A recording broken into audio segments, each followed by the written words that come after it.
इसे आधा संदीप भैया के वेब सीरीज मत देखो, बैठो। ले लिए ना संदीप भैया की क्लास। अपने बताओ तो हमारा ओरिजिनल जुडिक्शन कौन सी होता है? ओरिजिनल जुडिक्शन क्या होता है?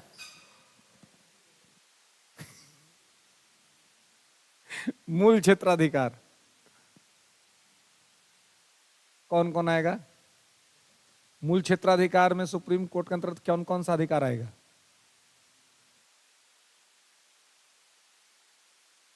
ये ना कहे कि संदीप संदीप भैया ले लिए वो क्लास, वो तो वेब सीरीज बनाकर पैसा कमा लिए, तू टाइम बर्बाद करके। इंटरेस्ट रहता है ना, इंटरेस्ट वाला दिमाग खराब करता है। हाँ, आपका जी टूर चलता है कि भाई चलो आज मन कर रहा है तो चलो कर लेते हैं। आप हैं? लेट हो गया था। आपको क्यों लेट हो गया था? आप भी संदीप भैया देख रहे थे कि आप कुछ और देख रहे थे? हैं? हैं? तो किसी चीज में तो इंटरेस्ट होगा ना, तभी तो लेट हो गया। किसी सोने में इंटरेस्ट था? हैं? चलिए बढ़िया है। तो जब ये सब चीज में इंटरेस्ट है आप लोग तो काला क्लास करके एडमिशन लेते हैं, फिर पैसा बर्बाद करते हैं अपना। हैं? आराम से घर रहिए। घर से अच्छा गांव रहिए। गांव रहिएगा तो नहीं, माता पिता का भी हेल्प हो जाएगा, घर परिवार में काम वाम हो जाएगा। हैं? क्या चीज?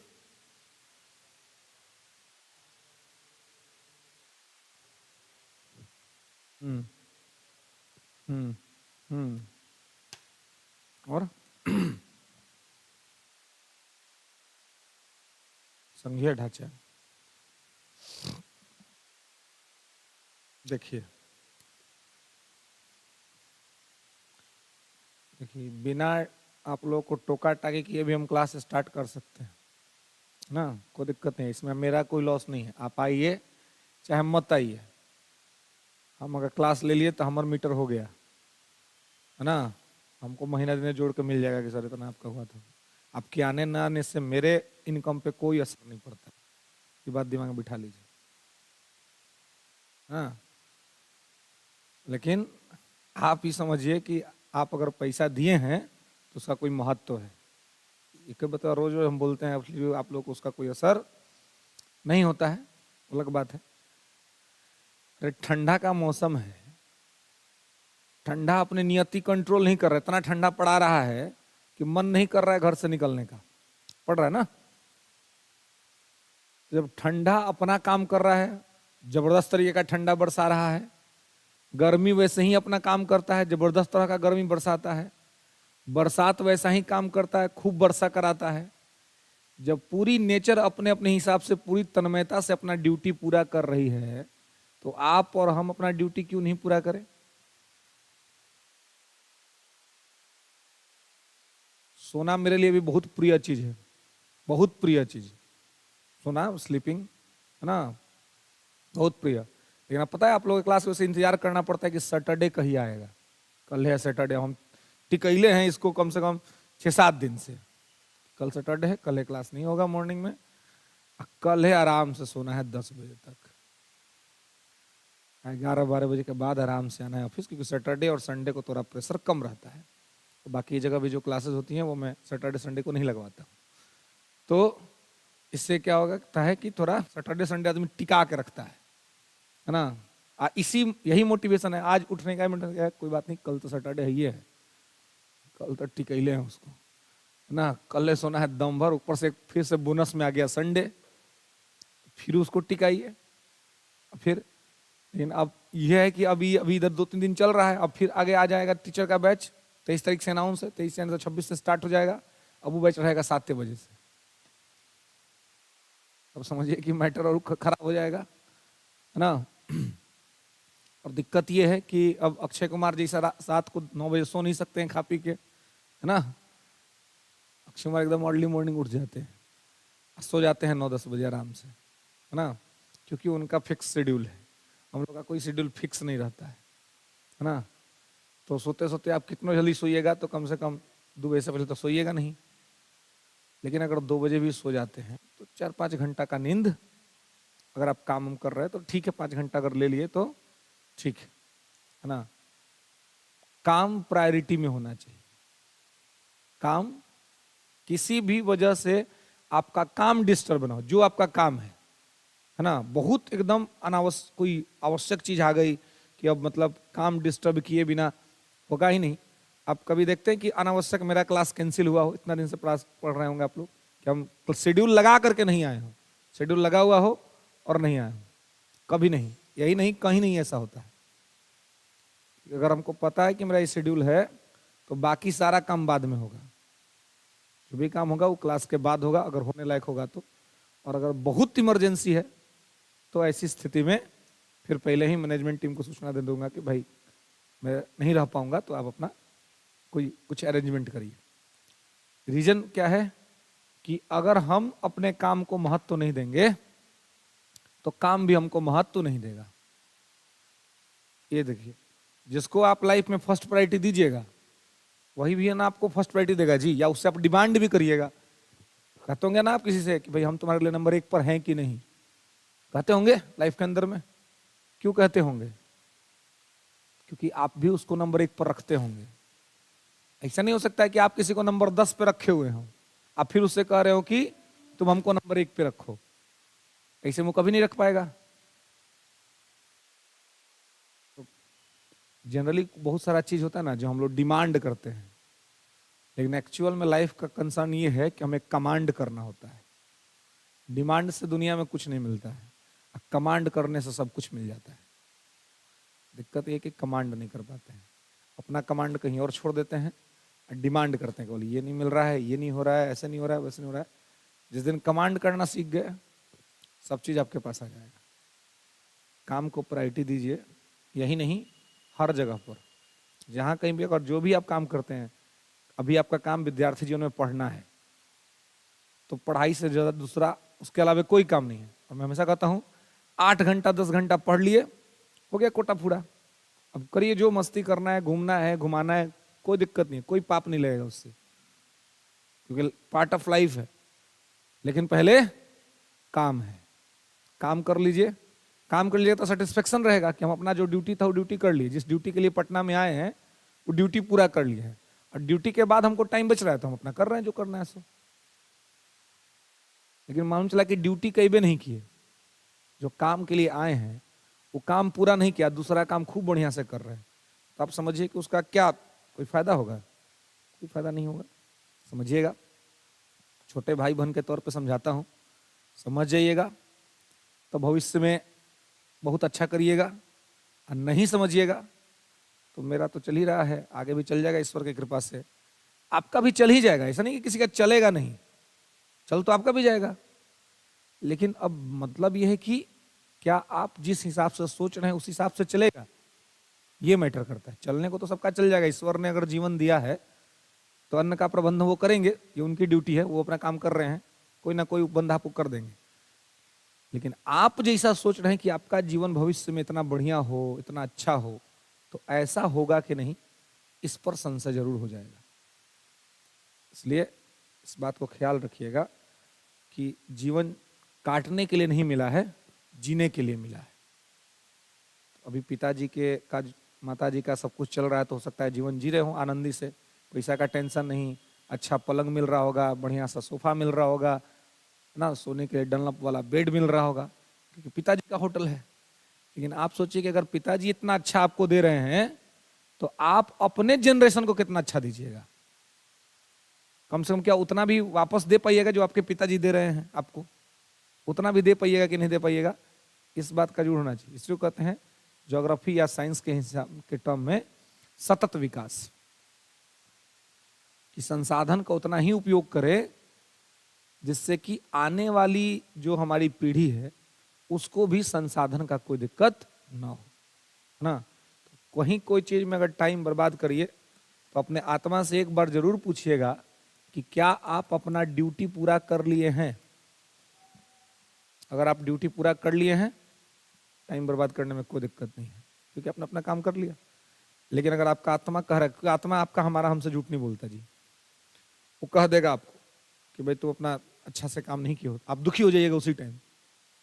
आप उसी टाइम दुखी हो, भले आप कितना मस्ती कर रहे हो, एक बार अगर आप अपने आप से बात कीजिएगा ना, आप दुखी हो जाइएगा। अगर आप अपने लिए काम नहीं किए हैं तो किसी के भी साथ हो, आप खूब अच्छा अनुभव कर रहे हो, ट्राई करके देखिएगा। अब बस 5 मिनट अपने लिए सोचिए कि यार हम जिस काम के लिए आए हैं वो काम हुआ कि नहीं। अभी जैसे ही आपके अंदर से आएगा कि नहीं यार नहीं हुआ है, आप दुखी हो जाइएगा, आपका मन दुखी हो जाएगा कि यार। तो जब आप स्वयं से अगर ईमानदारी करना सीख लीजिएगा तो जीवन में अच्छा होना निश्चित ही है ना। लेकिन अब दिक्कत यह है कि हम लोग यही नहीं कर पाते हैं। समय और समझदारी ऐसा चीज है ना जो एक साथ अइबे नहीं करता है। आज जिसके पास भी एक साथ आ गया, समय प्लस समझदारी, फिर उसका झंडा लहरता रहता है ना। चलिए, तो आगे हम लोग को देखना था CAG, comptroller and auditor general.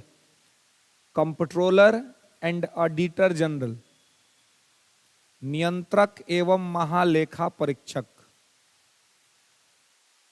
है। एडवोकेट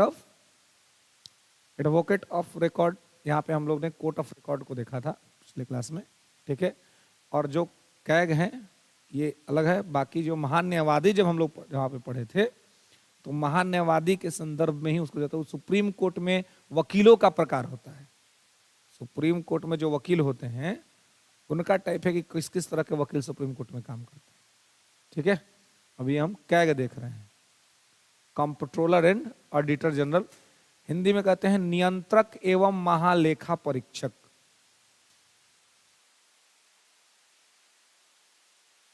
नियंत्रक एवं महालेखा परीक्षक।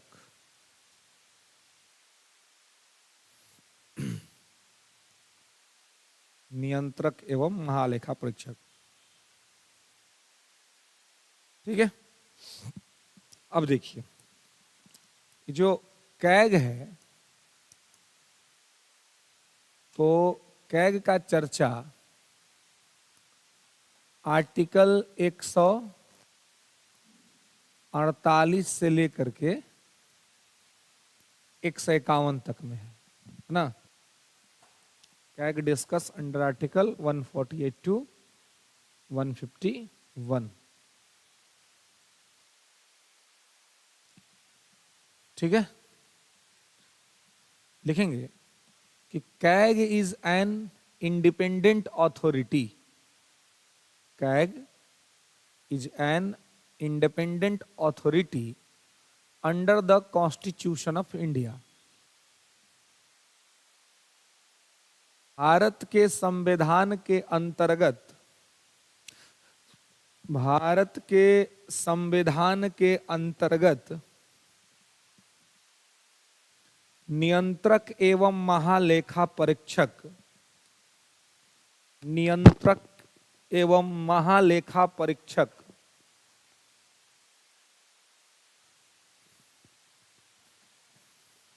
संविधान के अंतर्गत नियंत्रक एवं महालेखा परीक्षक एक स्वतंत्र संस्था है। CAG is an independent authority under the constitution of India, ठीक है। He is the head of the, he is the head of the Indian audit, is the head of the Indian audit and account. He is the head of the Indian audit and account department and chief guardian of public purse, and chief guardian of public purse. यह भारतीय लेखाओं का, भारतीय लेखाओं का प्रमुख अधिकारी होता है। यह भारतीय लेखाओं का प्रमुख अधिकारी होता है और इसका अभिभावक होता है, और इसका अभिभावक होता है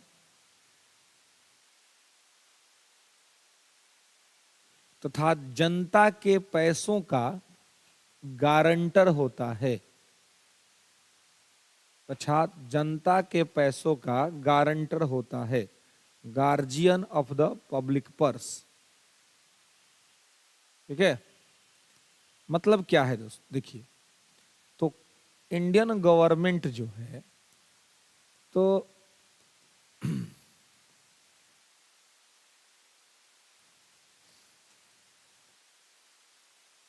जो इंडियन गवर्नमेंट है, तो ये जो भी एक्सपेंडिचर करती है ना, तो सारा एक्सपेंडिचर का जांच पड़ताल कि वो खर्चा सही से हुआ है कि नहीं हुआ है, जहां पर होना चाहिए वहां पर हुआ है या गलत जगह पर हुआ है, इन सभी चीजों को जांच करने का काम जो है सो कैग करता है। इसीलिए कैग को कहा जाता है कि ये पब्लिक पर्स का गारंटर है, या यूं कहें कि पब्लिक पर्स का अभिभावक है। ठीक है, अभिभावक जैसे हमारे माता पिता क्या है, हमारे अभिभावक हैं। तो अगर हम यहाँ पे हैं या कहीं पर भी रहते हैं तो आप देखते होंगे हमारे माता पिता का कॉल आता है ना, हमारे बारे में पूछने के लिए, बातचीत करने के लिए, है ना। तो क्यों आता है? क्योंकि वो हमारे लिए केयरिंग है। बहुत से बच्चे होते हैं माता पिता के कॉल से परेशान हो जाते हैं, माता पिता को झूठ बोलते हैं, ये कर रहे हैं वो कर रहे हैं।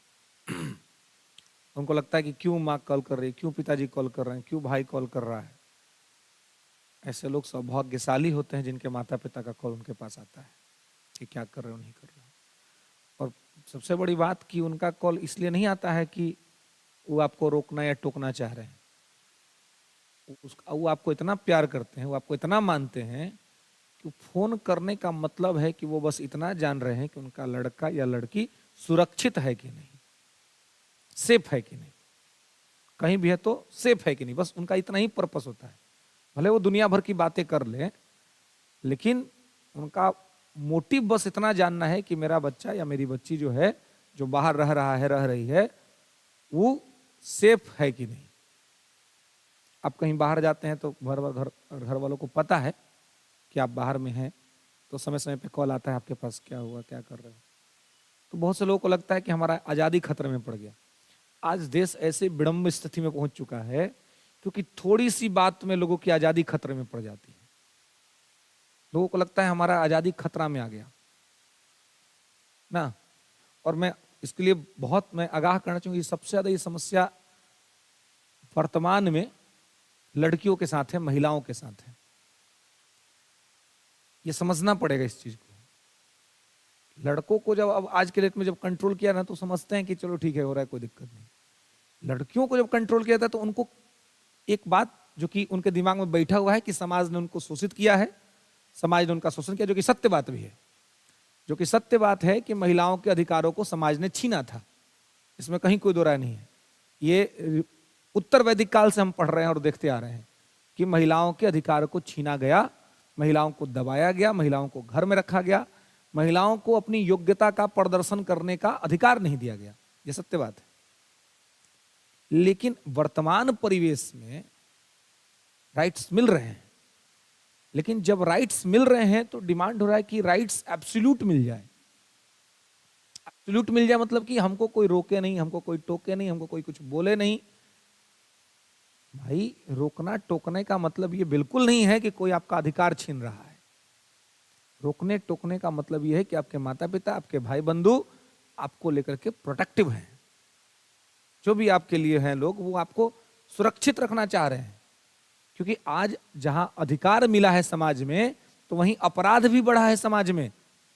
तो माता पिता उन अपराधियों से डरते हैं, उन आपराधिक मानसिकता से डरते हैं, और इसलिए आपको कंट्रोल करना चाहते हैं।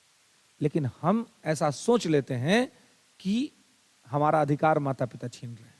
ऐसा बिल्कुल नहीं होता है।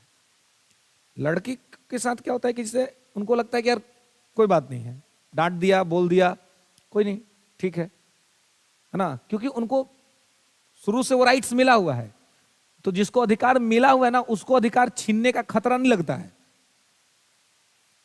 जिसको अधिकार मिला हुआ है, अब आप ऐसे भी रात में घूमते थे, आज 10 बजे रात को माता जी ने फोन कर दिया, बोला यार अभी तक पार्टी करो, चलो घर आओ। आपको नहीं लगा, आपको लगा यार हम तो कल तो घूमवे किए थे, आज माँ ने डांट दिया तो क्या बात हो गया। महिलाओं के साथ दिक्कत ये है कि पहले उनको मिला नहीं है राइट, अब ये राइट मिला है। तो जब ये राइट मिला है और उसके बाद फिर इस राइट पर जब कंट्रोलिंग बॉडी काम करती है तो उनको लगता है कि कहीं ऐसा ना हो कि अधिकार हमेशा के लिए एक बार फिर हमसे छिन जाए। ये दिक्कत है। प्रॉब्लम साइकोलॉजी की है, मनोविज्ञान का है, और ना माता पिता उस मनोविज्ञान को ठीक तरीके से सॉल्व कर पा रहे हैं, और बच्चे जो पढ़ लिख रहे हैं वो तो उस मनोविज्ञान को ठीक करने के लिए सोचते ही नहीं है। उनको बस एक ही चीज दिखता है कि मैं हमेशा जब आपको पॉलिटी पढ़ाता हूं तो अधिकार के साथ कर्तव्य जरूर समझाता हूं कि अधिकार जानिए, अच्छा बात है, लेकिन अधिकार के साथ कर्तव्य को समझिए कि कर्तव्य क्या है, आपको आपकी ड्यूटी क्या है। राइट्स जान लेना काफी नहीं है, राइट के साथ ड्यूटी जानना काफी है, ताकि ड्यूटी जब समझ में आएगा तो रिस्पॉन्सिबल बन जाइएगा। और हमेशा माता पिता लोगों से भी कहता हूं कि भाई मतलब महिलाओं को या लड़कियों को, बेटियों को कंट्रोल करना तो ठीक है, लेकिन जो कंट्रोलिंग बॉडी उन पे काम कर रहा है वही रेगुलर कंट्रोलिंग बॉडी लड़कों पे भी काम करना चाहिए माता पिता के द्वारा। क्योंकि आखिर समाज में अपराध कर कौन रहा है, या डर किससे लग रहा है आपको। तो अगर हर माता पिता भी अपने लड़कों पर मॉनिटरिंग करना शुरू कर दे, उनको भी वीडियो कॉल करना शुरू कर दे कि अभी बताओ, दिखाओ कि कहाँ पे हो तुम, और अगर कहीं वो दिख गया गलती से चाय के दुकान पे सिगरेट पीते हुए किसी के साथ लखंबाबाजी करते हुए, तो उसी समय उसको डांट फटकार लगे, उसकी स्वतंत्रता पर भी माता पिता के द्वारा बैन लगाया जाए, तो संभव है कि फिर किसी को डरने का आवश्यकता नहीं रहेगा। क्योंकि सब लोग अपने अपने परिवार, अपने अपने समाज के नैतिक नियमों के कंट्रोल में रहेंगे। क्योंकि कानून आपको हर जगह नहीं बचा सकता है, आपके संस्कार आपको बचा सकते हैं हर जगह। कानून सब जगह नहीं है। कानून तो एक ऑफिशियल डॉक्यूमेंट है, लेकिन कोई भी अपराध आपके स्तर पे होता है, पहले तो वहीं से स्टार्ट होता है ना, कानून तो बाद में पहुंचता है। तो अगर आप में वो चीज है और उस चीज को अगर आप ठीक से समझते हैं तो आप समझिए कि किसी तरह का कोई दिक्कत या समस्या नहीं होगा। जिस प्रकार से माता पिता हमारे अभिभावक के तौर पे काम करते हैं कि हम कुछ गलत ना हो जाए हमसे, ठीक उसी प्रकार से कैग भारत सरकार के खर्चों के लिए अभिभावक का काम करता है। हालांकि कैग किसी भ्रष्टाचार को रोक नहीं सकता है। कैग भ्रष्टाचार के कारणों को पता लगाता है कि भ्रष्टाचार किस रीजन से हुआ। क्योंकि जब सरकार खर्चा कर रही होती है तब कैग का ऑडिट नहीं होता है, जब खर्चा कंप्लीट हो जाता है उसके बाद कैग का ऑडिट होता है। इसलिए B.R. अम्बेडकर साहब ने कहा कि कैग का काम पोस्टमार्टम के जैसा है। जब पोस्टमार्टम होता है, जब कोई व्यक्ति मर गया तो मरने के बाद उसकी बॉडी का पोस्टमार्टम होता है। तो पोस्टमार्टम से आदमी जीता तो नहीं है, लेकिन फिर भी उसके मरने के बाद उसकी बॉडीज को देखा जाता है, उसका पोस्टमार्टम होता है। तो अम्बेडकर साहब कहते हैं कि जिस प्रकार से पोस्टमार्टम करके हम ये पता लगाते हैं कि व्यक्ति के मरने का कारण क्या है, ठीक उसी प्रकार से एज वेल एज हमारा जो कैग है वो भ्रष्टाचार को रोक तो नहीं पाता है, मतलब व्यक्ति को जिला तो नहीं पाता है, लेकिन भ्रष्टाचार के कारणों को पता लगा लेता है। तो भविष्य में उस कारण से होने वाले भ्रष्टाचार की संभावनाएं खत्म हो जाती हैं। तो तत्काल तो जो पेशेंट है उसको वो नहीं बचा पाया, लेकिन भविष्य में जो चीजें होनी है उसको वो नियंत्रित कर लेता है, ठीक कर लेता है। समझ रहे? लिखेंगे आगे। It is the institution through which the accountability, it is the institution through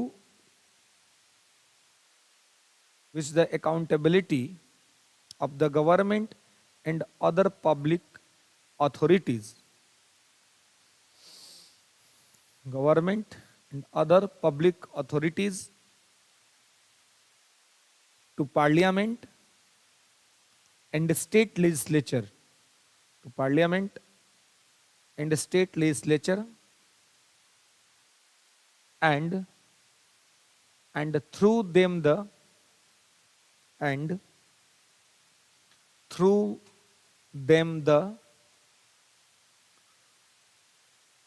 public insured, through them the public insured. Okay, लेंगे कि कैग नियंत्रक एवं महालेखा परीक्षक एक ऐसी संस्था है जो सरकार के प्रति,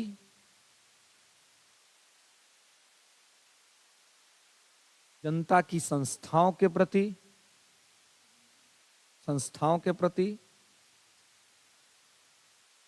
जनता की संस्थाओं के प्रति संसद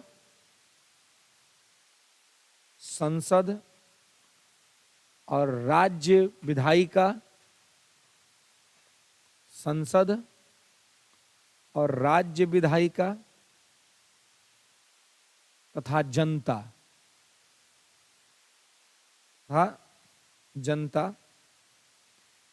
के प्रति उत्तरदायी होती है। अकाउंटेबिलिटी है इसकी, के प्रति उत्तरदायी होती है। इसमें 2-3 वर्ड्स यूज किए गए हैं, government, parliament, state legislature and people also. तो सरकार, संसद, राज्य विधायिका और जनता, इसका क्या मतलब है? इसका मतलब यह है कि सरकार कहीं पर कोई पैसा खर्चा कर रही है, संसद कोई फंड निकाल रही है, राज्य विधायिका ध्यान रखेंगे कि कैग एक ही होता है, वो सेंटर का भी ऑडिट करता है, वो राज्य का भी ऑडिट करता है। राज्य के लिए अलग से कैग नहीं होता, सेंटर के ही माध्यम से स्टेट का भी ऑडिट होता है। ठीक है, स्टेट का रिपोर्ट स्टेट लेजिस्लेचर के पास जाता है, सेंटर का रिपोर्ट पार्लियामेंट में जाता है। तो इनका जो फंड होता है, ये जो खर्चे करते हैं, चाहे राज्य विधायिका के हों, चाहे संसद के हों, चाहे सरकार करे, या फिर जनता के हित में कहीं भी किसी भी प्रकार की कोई योजना चल रही हो, तो उस योजना में पैसा तो खर्चा हो ही रहा है। तो जो पैसा खर्चा हो रहा है, उन सभी खर्चों की अकाउंटेबिलिटी जो है वो कैग की है। अब मैं बार बार कह रहा हूं कि कैग भ्रष्टाचार को रोक नहीं सकता है, अगर किसी कोई कर रहा है तो वो कर पाएगा, लेकिन बाद में कैग जाएगा जांच करने के लिए, और फिर वो देखेगा कि भाई जो इसने बिल बनाया है कि इतना पैसा यहां, इतना पैसा यहां, तो उस हिसाब से खर्चे हुए हैं कि नहीं हुए हैं।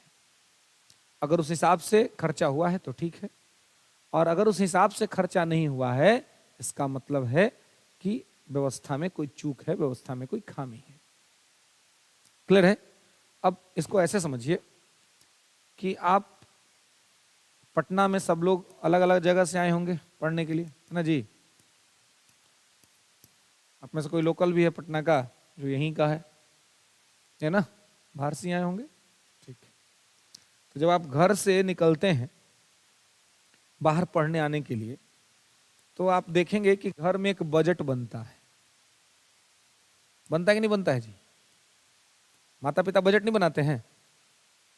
माता पिता एक बजट बनाते हैं कि भाई आपको कितना खर्चा लगेगा वहां। तो आप अपना एक गेस करके बताते हैं कितना पैसा लगेगा। अब मान लीजिए आप बताते हैं कि भाई हमको स्टार्टिंग में सेटल होने के लिए कम से कम 70,000 का बजट हमको है, ठीक है।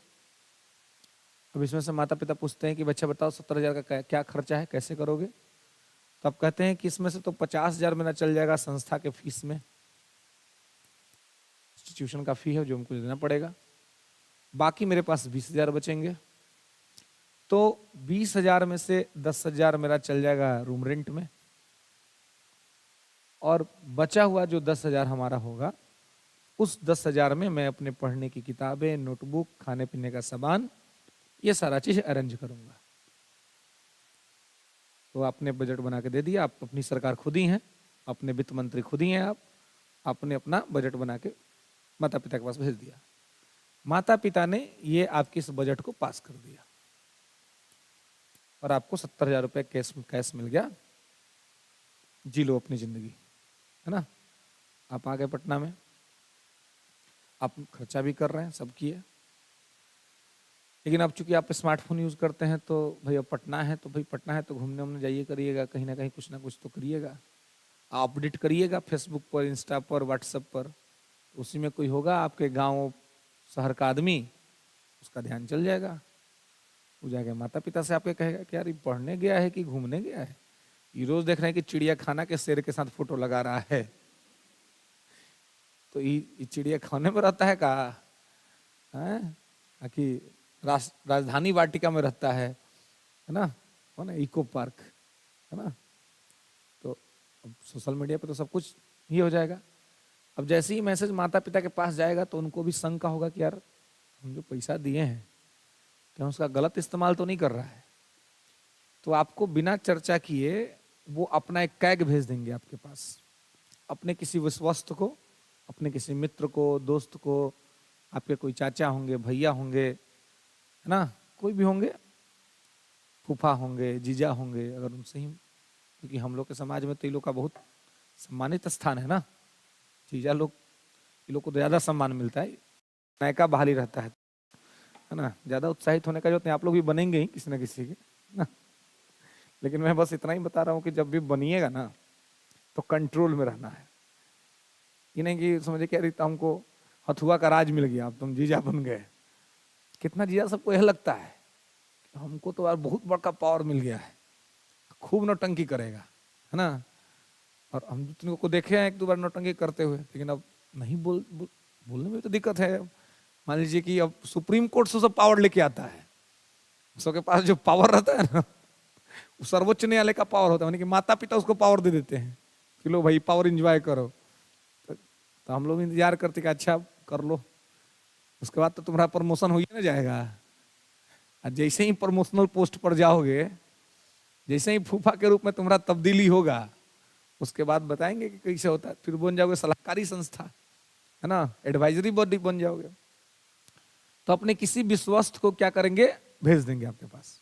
अब वो आ गया, आपको लगेगा गांव से फूफा आए हैं, जीजा आए हैं, खूब आप एकदम आदर सत्कार करिएगा, खूब खिलाइएगा पिलाइएगा, है ना। अपने भले किसी तरीके से जीवन काट रहे थे, आ गए तो भाई उनको पनीर खिलाइएगा, मटन खिलाइएगा, चिकन खिलाइएगा, एक दो दिन खिलाया है इसको बढ़िया से खिलाओ पिलाओ। लेकिन वो तो आया है आपका ऑडिट करने, वो देखेगा रे आप एक दिन पनीर बनाए, उसको लगे कि रोजो पनीर खाता होगा, बिल बना देगा। शाम को सब्जी में पनीर या मटन या मुर्गा हो गया। उसके बाद आपके साथ रह रहा है तो लेकिन यार का तुम तो जा रहे हो क्लास करने, अकेले रह के बोर हो जाएंगे, चलो चलते हैं तुम्हारा कोचिंग घूम लेते हैं। आ जाएगा कोचिंग, आप आगे ऊपर क्लास करने, नीचे में बैठ जाएगा मैनेजमेंट के पास। अब वहां पूछे कि हो कितना फीस है इसका, फीस वो पता कर लेगा। मालूम चला कि आप 50,000 का बिल बना के भेजे हैं, अब मैनेजमेंट कह दिया कि इसका तो 30 पर बात हुआ था जी, ये तो 30 में पढ़ रहा है। अब उसका दिमाग होगा खराब, और तुरंत फाइल बनाएगा, लिखेगा फीस में 20,000 का घपला, घोटाला कर दे 20,000 का। अब वो एक उसको मिल गया, फिर आप नीचे उतरिए, फिर आपसे एकदम हंसते बोलते खेलते जाएगा, कुछ आपको नहीं बोलेगा, अरे खूब बढ़िया चल रहा है, कोई दिक्कत नहीं, क्योंकि अभी तो और पता लगाना है ना। पहले ये बोल देगा तब सतर्क हो जाइएगा। अब फिर गया घर पे, अब फिर देखिएगा आप इधर उधर हैं, वो तो नहीं, आपके मकान मालिक से मिल लेगा, पूछ लेगा कि मकान मालिक कौन है जी, कहाँ रहता है। उससे भी जाकर टहल टहल मिल गया, बोलेगा हम फूफा इनके चाचा हैं। क्या रेंट है आजकल, मकान मालिक बोल देगा कि 7,000 में रह रहा है। अब मालूम चला 3,000 यूं मार दिया है, 3,000 का घपला यूं है।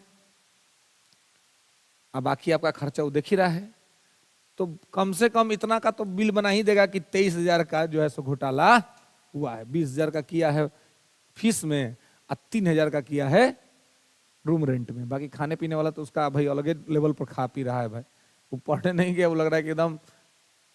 अब जब पिताजी के पास ही जाएगा वो तुरंत क्या कर दें, खर्चा घटा देंगे।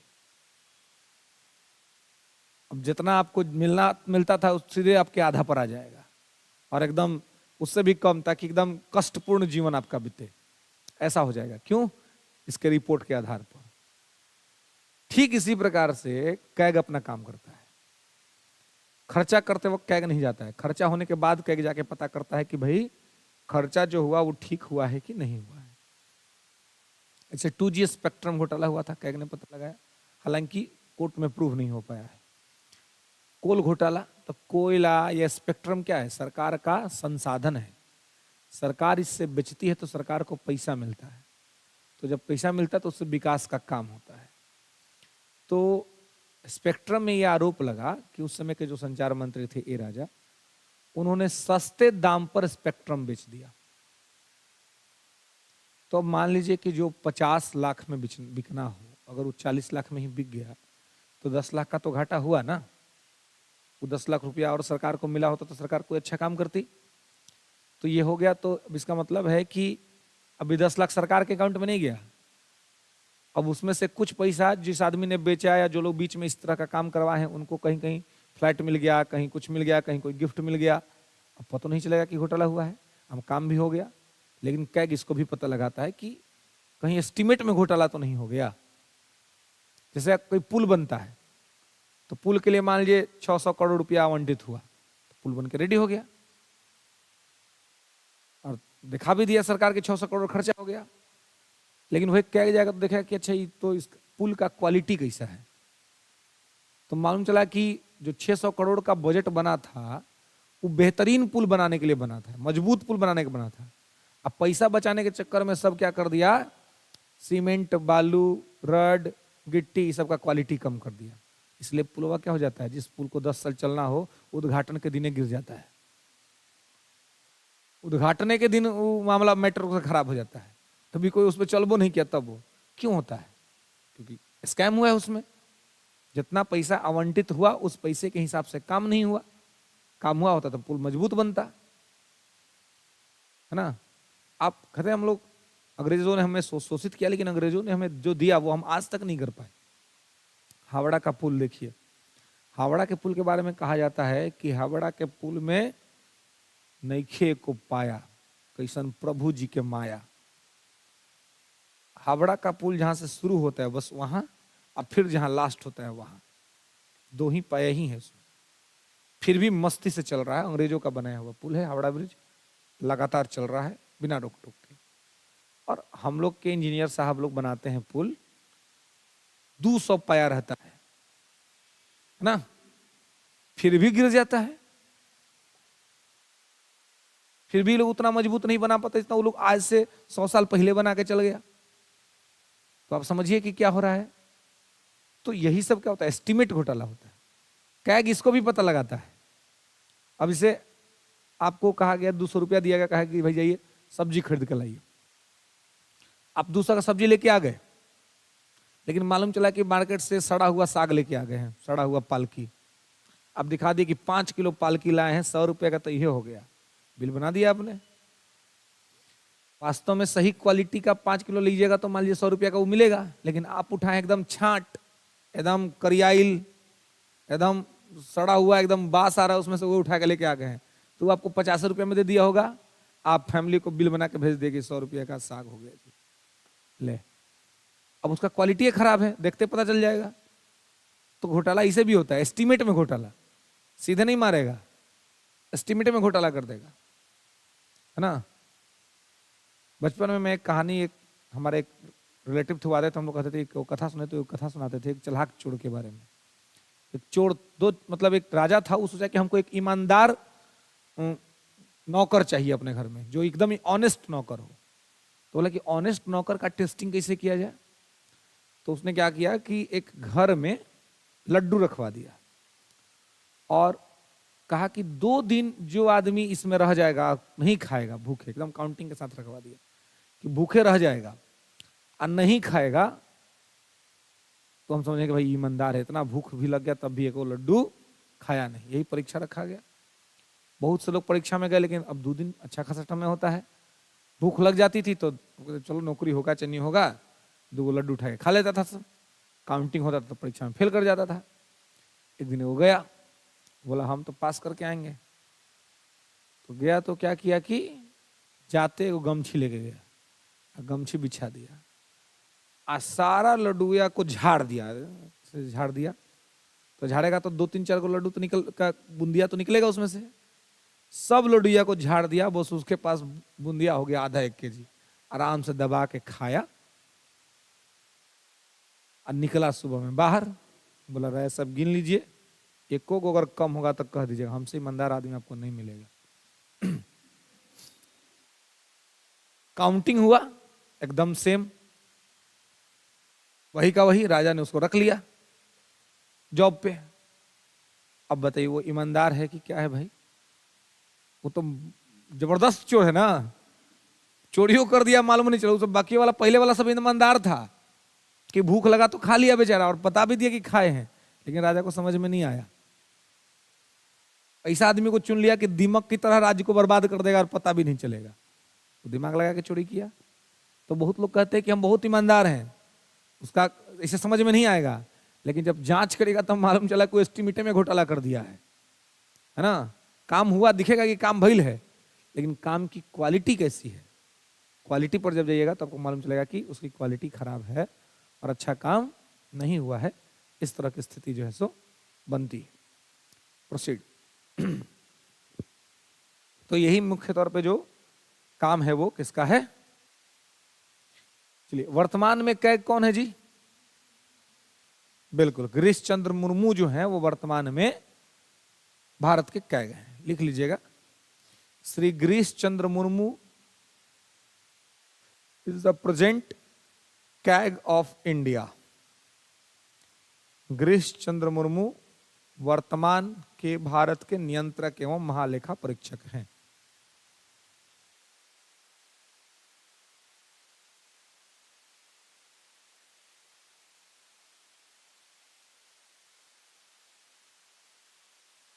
अब चलिए थोड़ा सा इसका हिस्ट्री समझ लीजिए। अब कैग का हिस्ट्री, यह तो प्रेजेंट सिचुएशन है। देखिए, सिविल सर्विस में history is the most important things. इतिहास सबसे बड़ा चीज है। अगर इतिहास खराब हुआ तो सब खराब, अगर इतिहास सही हो गया तो सब ठीक, क्योंकि हर चीज का कुछ ना कुछ तो इतिहास है। इतिहास अच्छा होने का फायदा क्या होता है कि हर चीज में आप कुछ ना कुछ बोल लेते हैं, कुछ ना कुछ दिखा। ऐसे मान लीजिए कोई आपसे सीधे पूछे कि कैग के बारे में बताओ, अब मालूम चला कि वर्तमान सिचुएशन पता नहीं रहा, सीधे कहां से स्टार्ट करेंगे? कैग 1858 के एक्ट के बाद जो है सो कैग की स्थापना हुई, है ना। एडवर्ड को पहला कैग बनाया गया। सामने वालों को लगेगा यार जानकारी है, जो कि मेन वाला पता नहीं है। तो हिस्ट्री बहुत इंपॉर्टेंट रोल प्ले करता है सिविल सर्विस में, इसलिए। और इतिहास का सबसे अच्छा बात है कि हर विषय का अपना इतिहास है, हर विषय का अपना इतिहास है। और जिसका इतिहास अच्छा रहता है वो हर चीज को ठीक तरीके से कंट्रोल कर लेता है। इतिहास का सबसे अच्छा चीज होता है कि जिसका इतिहास अच्छा होता है, मैं कहता हूं उसका आईआर अच्छा हो जाता है, इंटरनेशनल रिलेशन। क्योंकि उसको पता है कि अमेरिका क्या है, उसको पता है कि रूस क्या है, उसको पता है ब्रिटेन क्या है।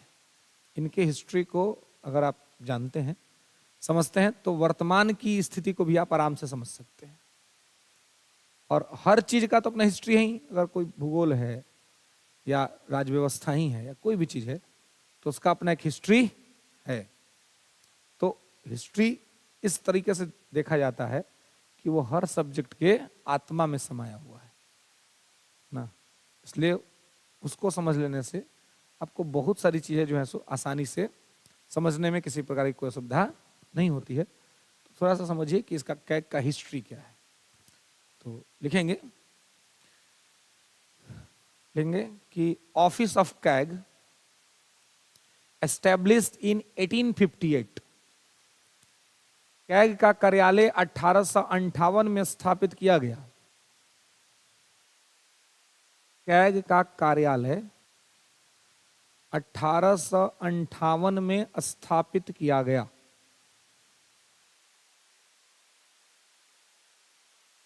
ठीक है। अब ये क्यों हुआ था भाई? ये क्यों हुआ था?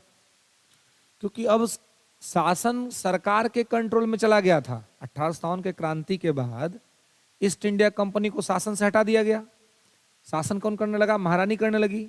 तो महारानी ने अपनी एक कंट्रोलिंग बॉडी भेजी, और कंट्रोलिंग बॉडी की, अब देखो, अब कंपनी जो खर्चा कर रही है उसका ऑडिट करके हमको बताओ कि कहाँ कहाँ खर्चा करती है, कैसे करती है। अब कंपनी को भी कंट्रोल में लो। पहले कंपनी का ऑडिट नहीं होता था, इसलिए 1858 के का जो घोषणा आया उस उद्घोषणा में इसको शामिल किया गया। क्लियर है? तो लिख लेंगे कि 1858 में इसका स्थापना हुआ था। ठीक है। लेंगे कि 1860 में सबसे पहले ऑडिटर जनरल यानी नियंत्रक एवं महालेखा परीक्षक, ऑडिटर जनरल एडवर्ड ड्रूमंड को बनाया गया। एडवर्ड ड्रूमंड।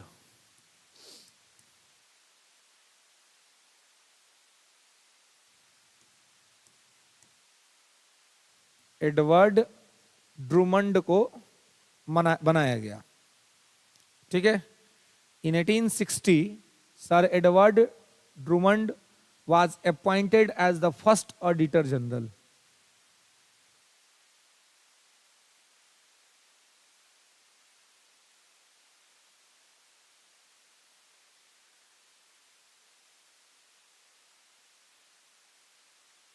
ओके, चलिए तो यहां पे इसको ध्यान रखना है। ठीक है, अब देखिए, तो अब ये है कि कैग के बारे में कॉन्स्टिट्यूशनल प्रोविजन क्या है, संवैधानिक प्रावधान क्या कहता है ना, कैग की नियुक्ति कैसे होती है। तो लिखेंगे आर्टिकल 148 अनुच्छेद 148। कहेंगे कि broadly deals with the CAG appointment, broadly deals with the CAG appointment, oath and condition of service. अनुच्छेद 148 में बड़े स्तर पर नियंत्रक एवं महालेखा परीक्षक की नियुक्ति, शपथ और उनकी सेवा शर्तों के बारे में वर्णन है। Broadly deals with the CAG appointment, oath and condition of services. अनुच्छेद 148 में बड़े स्तर पर के बारे में चर्चा किया गया है। ठीक है,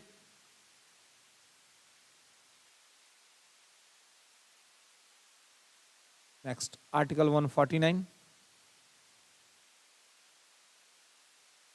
कहेंगे कि deals with the duties and powers of the controller and auditor general of India. Deals with the duty and powers of the controller and auditor general of India 149। इसके अंतर्गत नियंत्रक एवं महालेखा परीक्षक के कर्तव्यों, नियंत्रक एवं महालेखा परीक्षक के कर्तव्यों और उनकी शक्तियों का चर्चा किया गया है।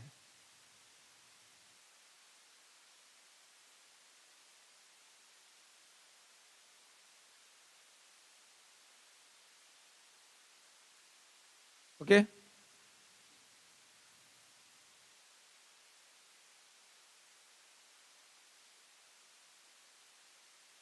क्लियर है। नेक्स्ट 150 लेंगे।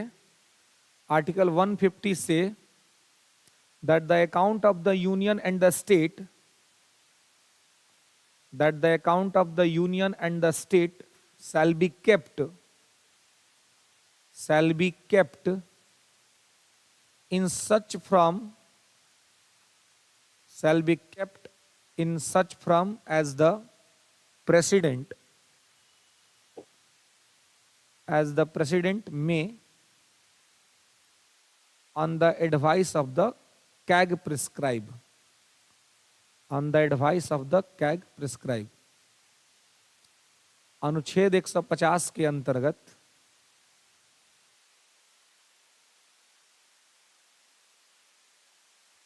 संघ सरकार का खाता या लेखा जोखा, संघ सरकार का लेखा और राज्य सरकारों का लेखा, राज्य सरकार के लेखाओं का जांच इसके द्वारा किया जाता है।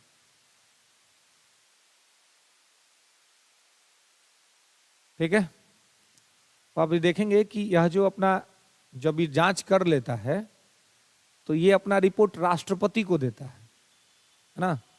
कैग जब जांच कर लेगा तो अपना रिपोर्ट किसको देगा, राष्ट्रपति को देगा, है ना। कैग अपना रिपोर्ट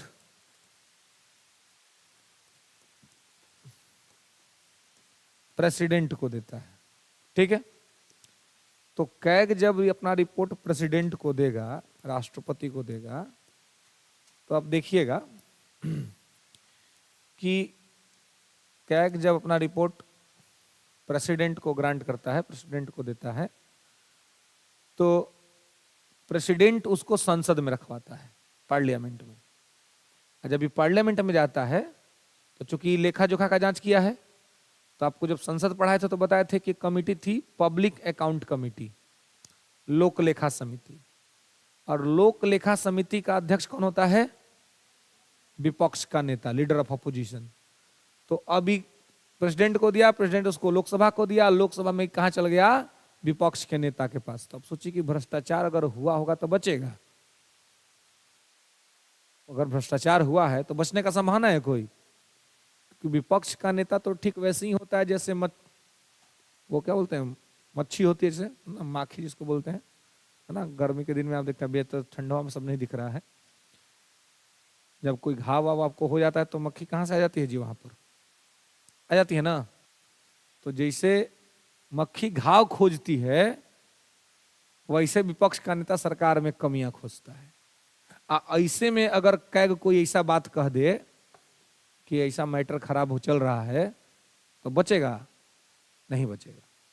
इसीलिए कैग के रिपोर्ट का जांच करता है विपक्ष का नेता, लीडर ऑफ अपोजिशन ना। वर्तमान में कैग कौन है? पीएससी का अध्यक्ष, पब्लिक अकाउंट कमेटी का अध्यक्ष कौन है वर्तमान में? है क्या हो संदीप भैया? है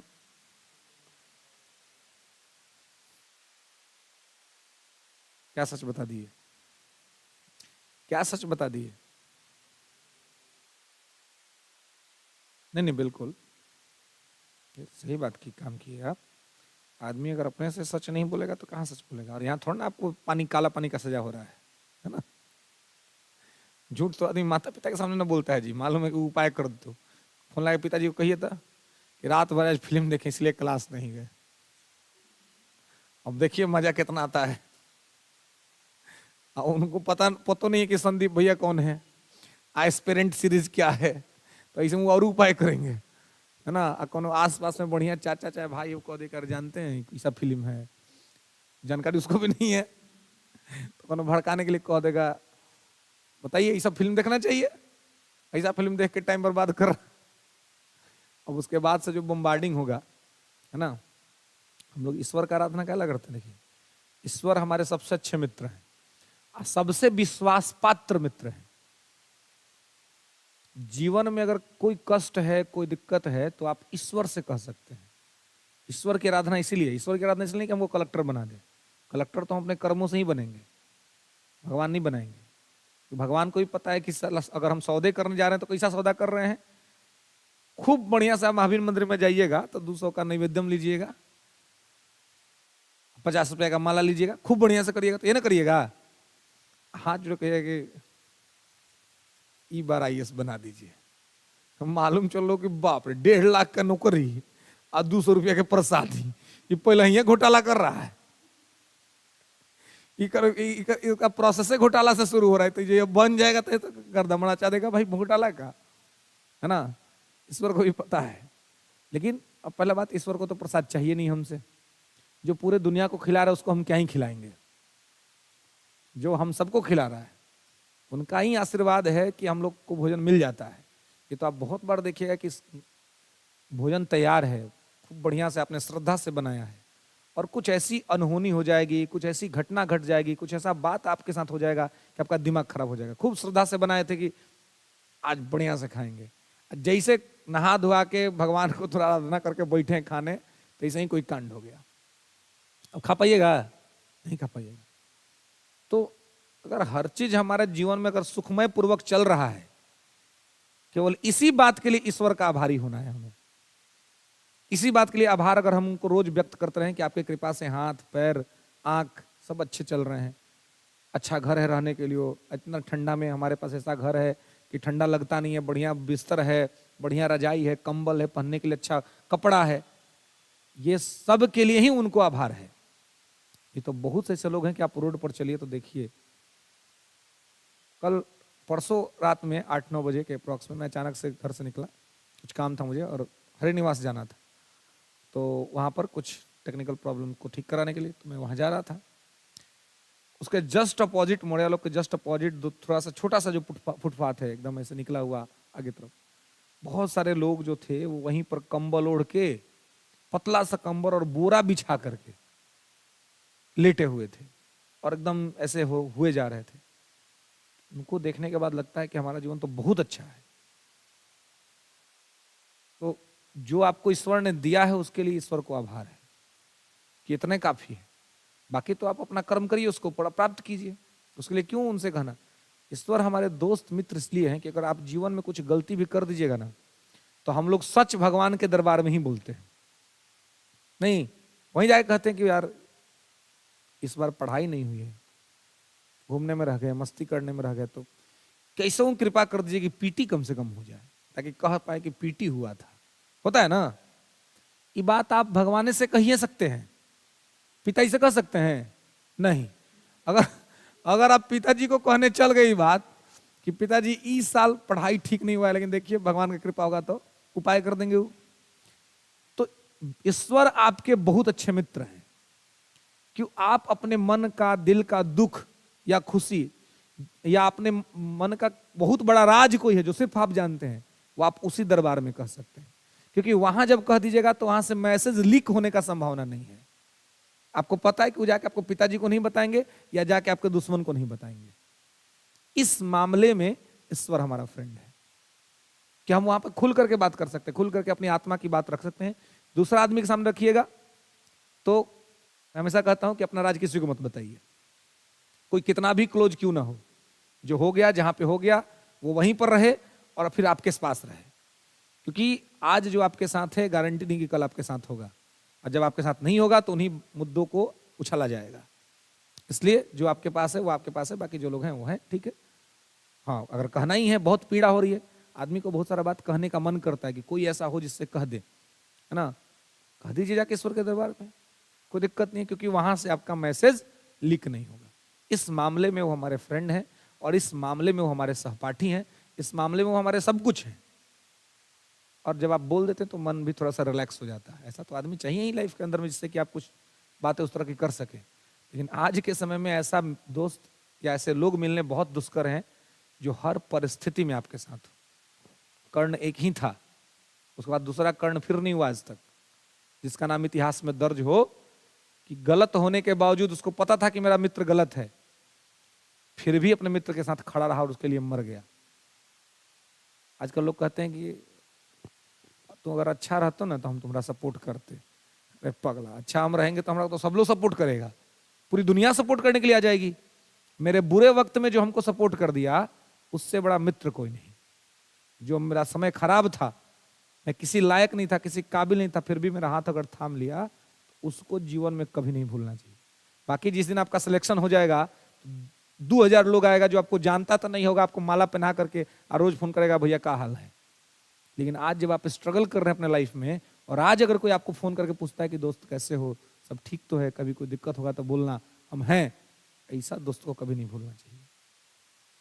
कि जब सिलेक्शन हो जाए तो सबसे ज्यादा प्रायोरिटी लिस्ट में आपके पास वो होना चाहिए, क्योंकि बाकी लोग आपकी स्थिति को देख के आपके पास जुड़े हैं और वो आपकी सिचुएशन के हिसाब से आपके साथ जुड़ा है।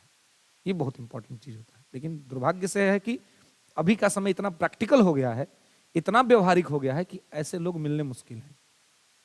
और एक आध दो लोग अगर ऐसे आपके लाइफ में हो, उनका सम्मान और उनके ऑनर में कोई कमी नहीं होना चाहिए, उनके महत्व को समझना चाहिए।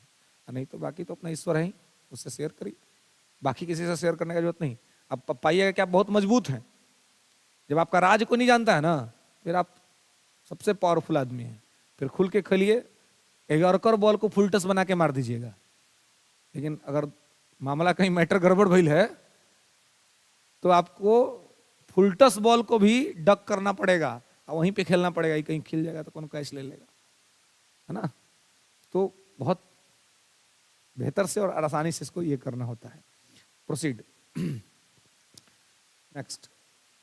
तो राष्ट्रपति को देता है, राष्ट्रपति लोग संसद में रखवाता है, संसद से पब्लिक अकाउंट कमेटी के पास जाता है, पब्लिक अकाउंट कमेटी का जो नेता अध्यक्ष होता है वो विपक्ष का नेता होता है, और मैंने अभी वही आपसे पूछा था, आप लोगों ने नहीं बताया था, उसका नाम है अधीर रंजन चौधरी।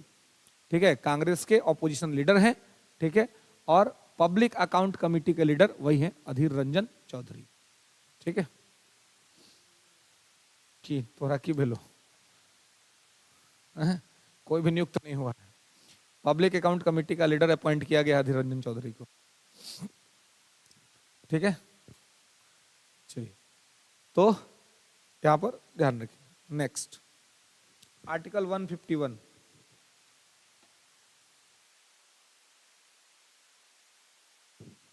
लेंगे कि आर्टिकल 151 से अनुच्छेद 151 कहता है कि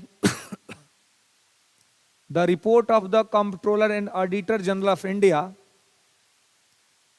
the reports of the comptroller and auditor general of India relating to the account,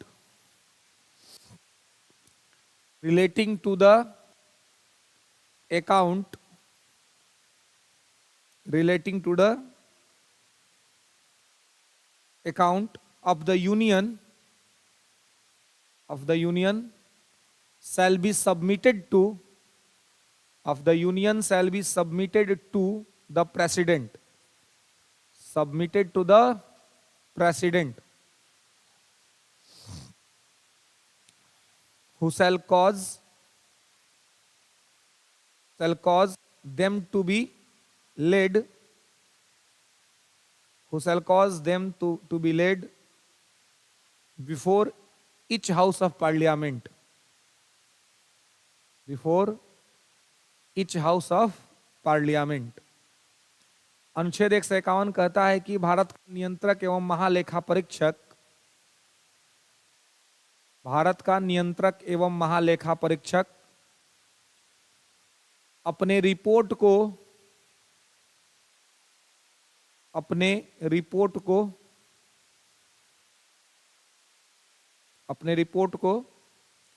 संघ सरकार,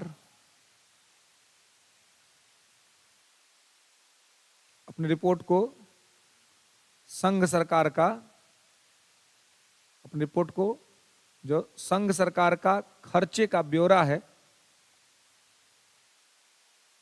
राष्ट्रपति को देगा, राष्ट्रपति को देगा। ठीक है, मतलब ये अपना रिपोर्ट किसको देगा? राष्ट्रपति को देगा, और फिर राष्ट्रपति क्या करेगा? इसे संसद के पटल पर रखवाएगा, और राष्ट्रपति इसे संसद के समक्ष रखवाएगा। ठीक है,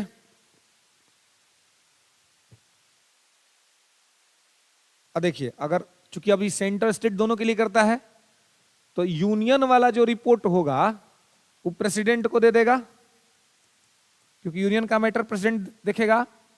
लेकिन जो स्टेट का मैटर होगा, तो स्टेट का मैटर उस स्टेट के गवर्नर को दे देगा।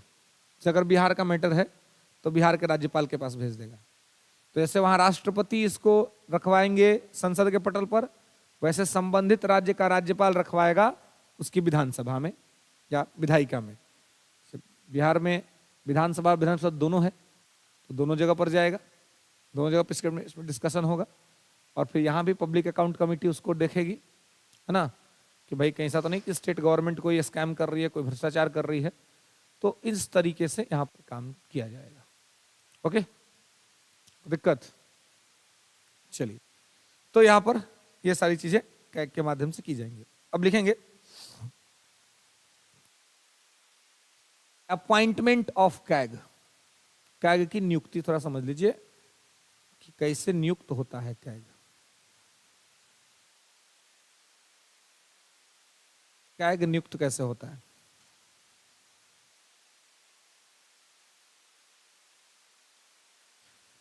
तो यहां भी लिखेंगे। अब देखिए, कैग इतना इंपॉर्टेंट काम कर रहा है कि मतलब वर्तमान सरकार का भ्रष्टाचार यही बता देगा। अब सोचिए, कोई सरकार चाहेगी कि हमारा भ्रष्टाचार सामने आए? नहीं चाहेगी।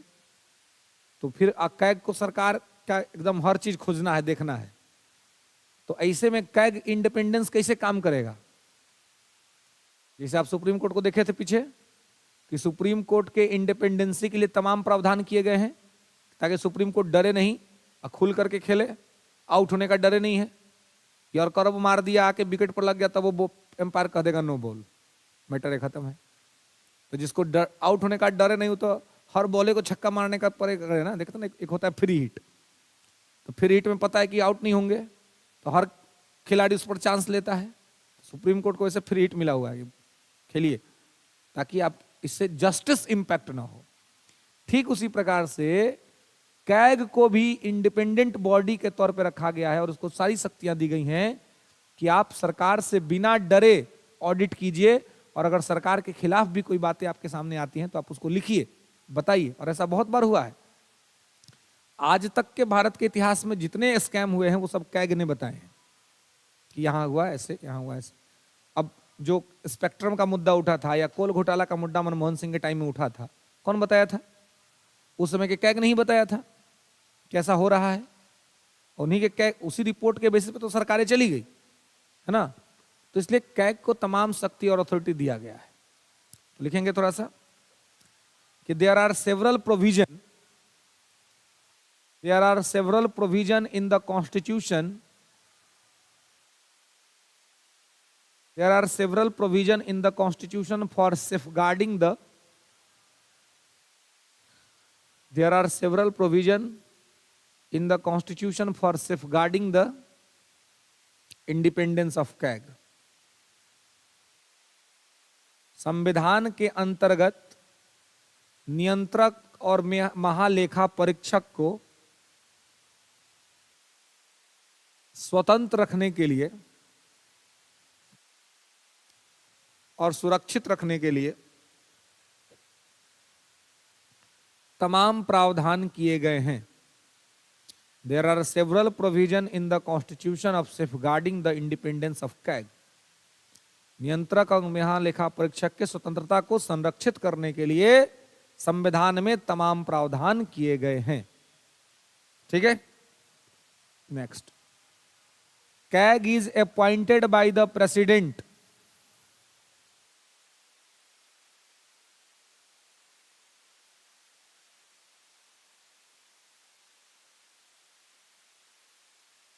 Okay, CAG is appointed by the president by warrant, president by warrant under his hand and seal,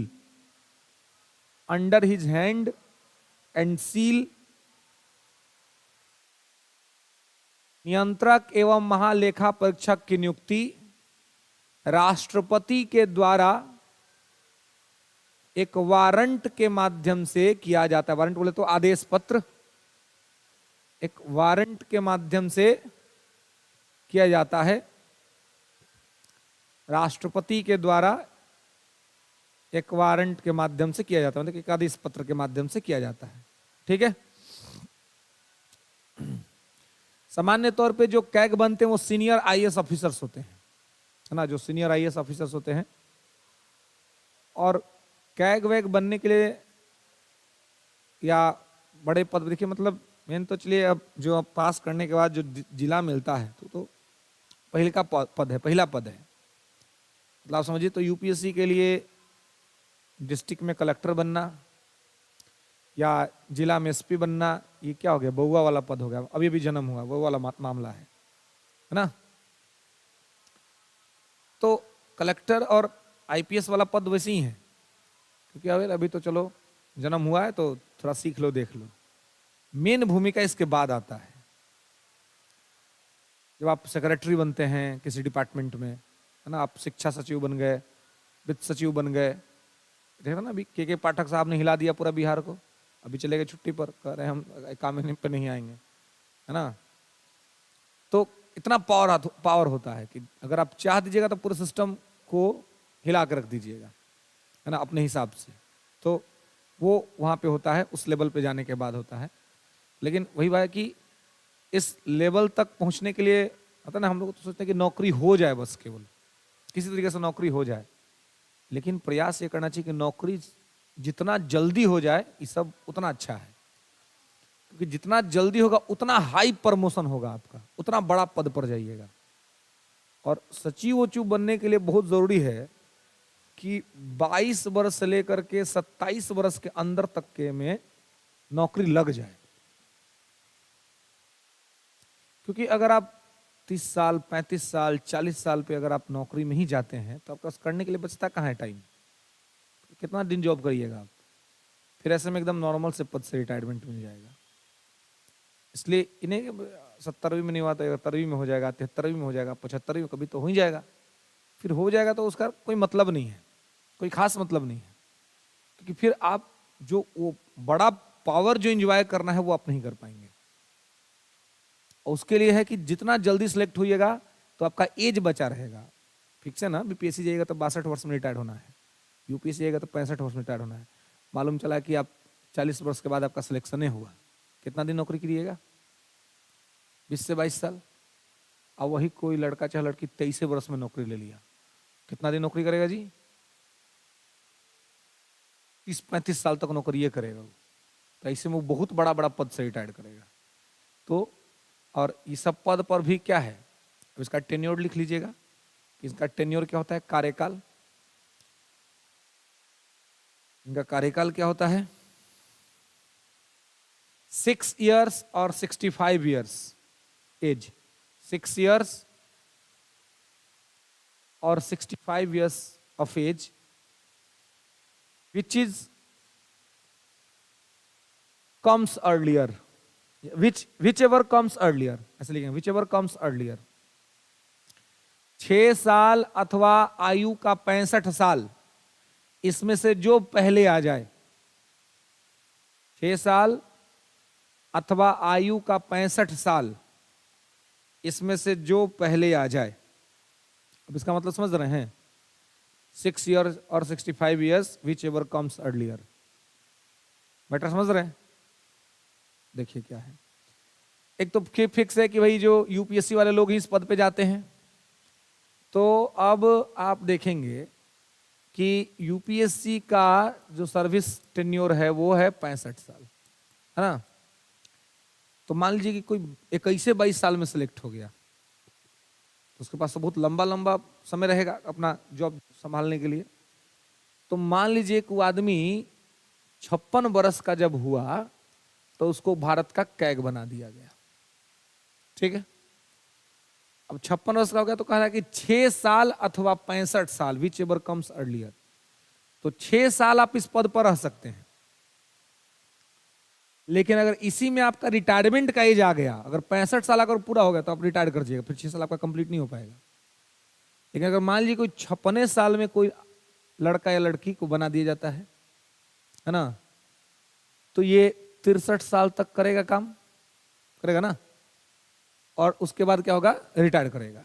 मतलब तब रिटायर नहीं करेगा अभी, क्योंकि अभी तो और उसके पास 65 साल बचा ही है, 2 साल और है तो और डिपार्टमेंट में जाएगा, कहीं काम करेगा। लेकिन अगर मान लीजिए कि 63 साल के हो गया तभी अपॉइंटमेंट ही मिला कैग के रूप में, तो 6 साल आपका पूरा नहीं होगा, 65 साल पूरा हो जाएगा। तो 6 साल पूरा होने से पहले ही जब 65 साल पूरा हो जाएगा तो सरकार आपको रिटायरमेंट दे देगी कि आप रिटायर्ड हो गए। तो या तो आपका कार्यकाल का 6 वर्ष पूरा हो जाए, या फिर आपका कार्यकाल की अवधि 65 साल पूरा हो जाए, ऐसे में आप रिटायर्ड हो। तो जनरली 6 वर्ष तो कोई कंप्लीट नहीं कर पाता है, 65 वर्ष कंप्लीट हो जाता है।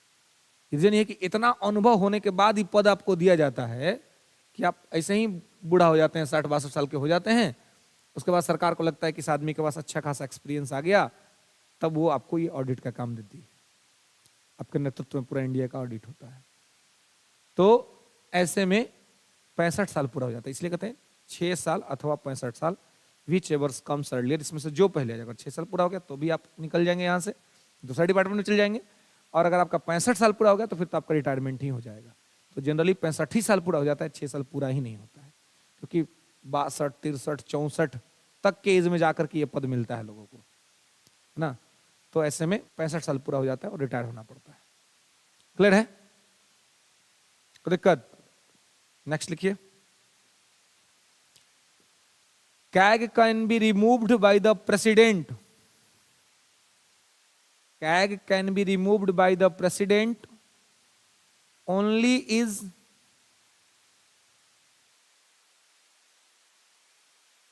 CAG can be removed by the president only is recommendation of parliament. Recommendation of parliament. That is manner same as removal of a Supreme Court judge. Removal of the Supreme Court judge. Okay कोई दिक्कत? Clear है?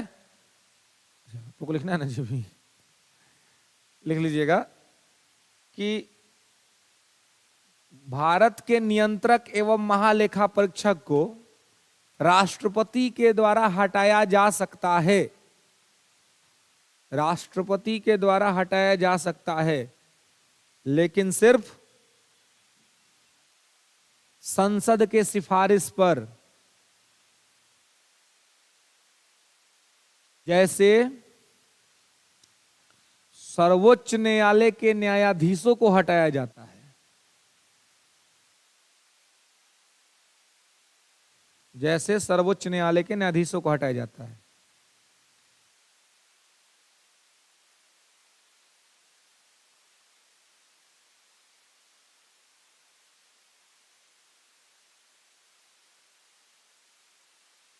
ठीक है, clear है? मतलब समझ रहे हैं?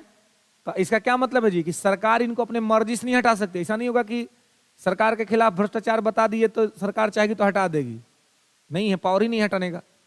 संसद से प्रस्ताव पारित होगा, संसद कहेगी तब हटाइए, तो संसद से प्रस्ताव यानी कि 2/3 बहुमत, 2/3 मेजोरिटी से पास करना पड़ेगा, जो इतना आसान काम नहीं है। इसलिए रिटायर्ड ये जो चीफ कैग है वो आराम से अपना काम करता है बिना डरे कि सरकार हमको हटा देगी। ठीक है, नेक्स्ट, ही इज इनएलिजिबल, ऐसे लिखेंगे, he is not eligible, he is not eligible to hold any office of profit after retirement. He is not eligible to hold any office after retirement. सेवानिवृत्ति के बाद या कोई भी लाभ का पद धारण नहीं करेगा। ऐसा नहीं होगा कि रिटायर होते कोई लाभ का पद ले ले, नहीं, कोई लाभ का पद धारण नहीं करेगा, ना ही किसी केंद्र सरकार के अंतर्गत, ना राज्य सरकार के अंतर्गत, ना स्थानीय सरकार के अंतर्गत, कहीं में भी लाभ का पद धारण नहीं करेगा।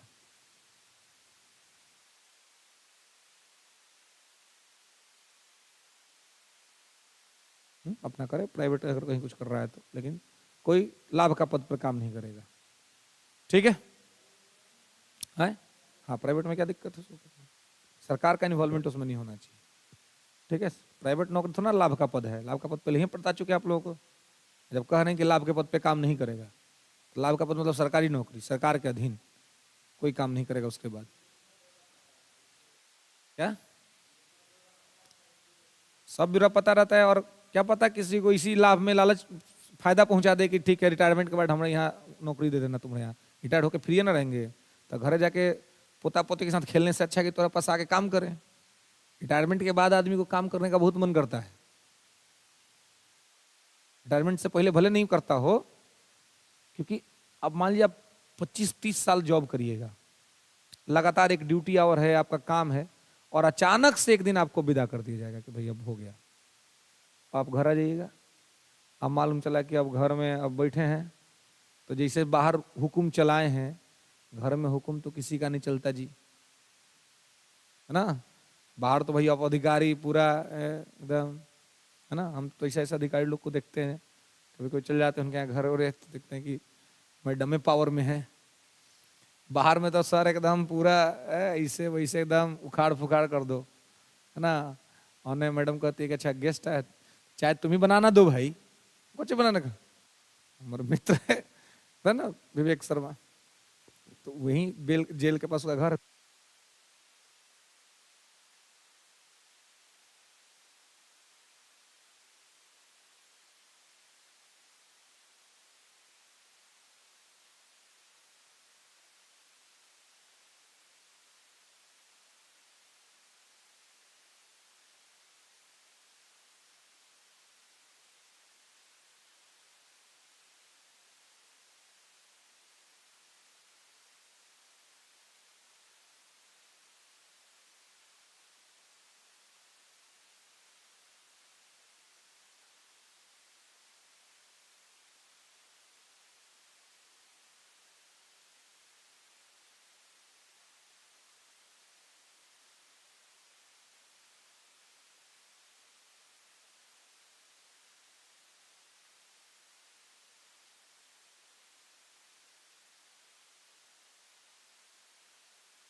देखिएगा कि विमेंस इंपावरमेंट की आवश्यकता है सामान्य घरों में, कमजोर घरों में।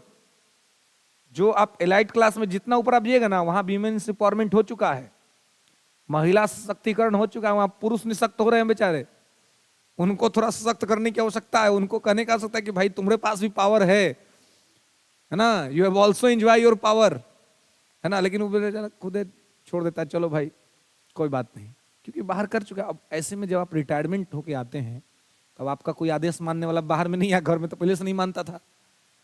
अब आप घर में कुछ करिएगा तो उस समय ऐसा रहेगा कि आपके पास बच्चे होंगे, हो सकता है बच्चों की पत्नियां हों, उनके बच्चे हों, और ऐसे में आप वहां अपना अफसरशाही झाड़िएगा तो सब कहे बुढ़वा रिटायर्ड हो गया, आप घर में बैठ के भाषण दे रहा है, इसको कोई काम उम है नहीं। अब समझिएगा अब आपका जीवन हो गया नरक। इसलिए कहते हैं कि ऐसे में किनको अच्छा रहेगा, किन लोगों को दिक्कत नहीं होगा, ऐसे लोग जो अपने सर्विस के समय बहुत अच्छा अच्छा काम किए हों, 2 4 10 लोग का जीवन सुधार दिए हों, बढ़िया से उसको हेल्प कर दिए हों। जब रिटायर्ड हो जाएगा तो वो आदमी आपसे बतियाने के लिए रहेगा, वो जरूर आपको आएगा आपसे बात करने के लिए। तो आपके पास कोई बात करने के लिए कोई नहीं रहेगा। ऐसे में आपका जो पूरा सिस्टम है वो डिस्टर्ब रहेगा और डिस्ट्रॉय हो जाएगा, तो तमाम तरह की दिक्कतें होंगी। इसलिए बहुत ये रहता है, और इसीलिए यहाँ पर है कि भाई आपको जो है वो क्या करना है कि किसी सरकारी नौकरी में आपको काम नहीं करना है। और अगर ऐसा रहता तो अपना सेटिंग कर लेता पहले ही है कि चलो हम तुमको यहाँ पे लाभ पहुंचा देते हैं, हम रिटायर हो ही रहे हैं, रिटायर होने के बाद तुम्हारा काम संभाल लेंगे। और कौन नहीं देना चाहेगा काम, उतना एलिजिबल आदमी को जो भारत सरकार का कैग रहा हो, उसको काम मिलने में दिक्कत होगा, तुरंत कोई ना कोई सरकार कोई ना कोई पद दे देगी, है ना। तो इसलिए ये बनाया गया है कि उसको किस तरह का कोई दिक्कत या समस्या ना हो, और ठीक तरीके से इंडिया के लिए ऑडिट का काम करे। बोलिए यहां तक में से कोई दिक्कत कोई समस्या है ना। चलिए ठीक है, फिर मिलते हैं नेक्स्ट क्लास में, है।